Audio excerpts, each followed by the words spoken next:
अहिल्यानगर जिल्ह्यातील राहुरी शहरात कत्तलीच्या उद्देशानं अमानुषपणे डांबून ठेवलेल्या 25 गोवंश जनावरांची स्थानिक गुन्हे शाखेनं धाडसी कारवाई करत सुटका केली आहे। या कारवाईत तब्बल 4,62,000 रुपयांचा मुद्देमाल जप्त करण्यात आलाय।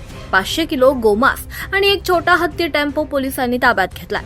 या घटनेमुळे राहुरी शहरात मोठी खळबळ उडाली आहे। अहिल्यानगरचे पोलीस अधीक्षक मुमक्का सुदर्शन यांच्या आदेशानुसार पोलीस निरीक्षक किरण कुमार कबाडी यांच्या मार्गदर्शनाखाली स्थानिक गुन्हे शाखेचे पथक अवैध धंद्यांवर कारवाईसाठी सक्रिय करण्यात आले होते।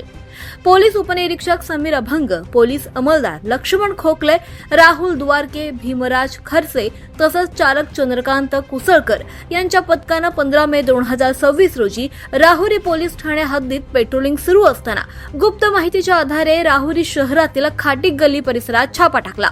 छाप्यात पत्राच्या शेडमध्ये गौवंशीय जनावरे चारा पाण्याविना निर्दयतेनं बांधून ठेवण्यात आल्याचं आढळून आलं। चौकशीत ही जनावरे अन्सार कुरेशी, वशीम कुरेशी आणि इतरांच्या मालकीची असल्याची माहिती समोर आली। पोलिसांनी घटनास्थळावरून 25 जिवंत गोवंशीय जनावरे ज्यांची किंमत 1,62,000 रुपये, 50 किलो गोमांस किंमत 1 लाख रुपये, एक छोटा हत्ती टेम्पो किंमत 2 लाख रुपये असं एकूण 4,62,000चा मुद्देमाल जप्त केलाय। या प्रकरणी राहुरी पोलीस ठाण्यात भारतीय न्याय संहिता 2023 अंतर्गत कलम 271, 325, 3.5 तसंच प्राणी संरक्षण अधिनियमातील कलम 5(ब), 5(क), 9 आणि प्राण्यांना निर्दयतेने वागवण्याचा कलम 3 व 11 नुसार गुन्हा दाखल करण्यात आलाय। पुढील तपास राहुरी पोलीस करतायत।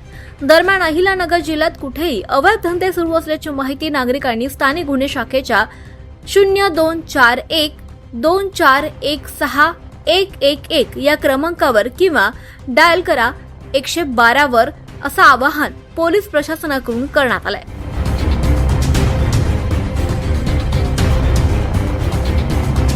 Twenty four live Maharashtra news साठी भाऊसाहेब गामणे, अहिल्यानगर, राहुरी।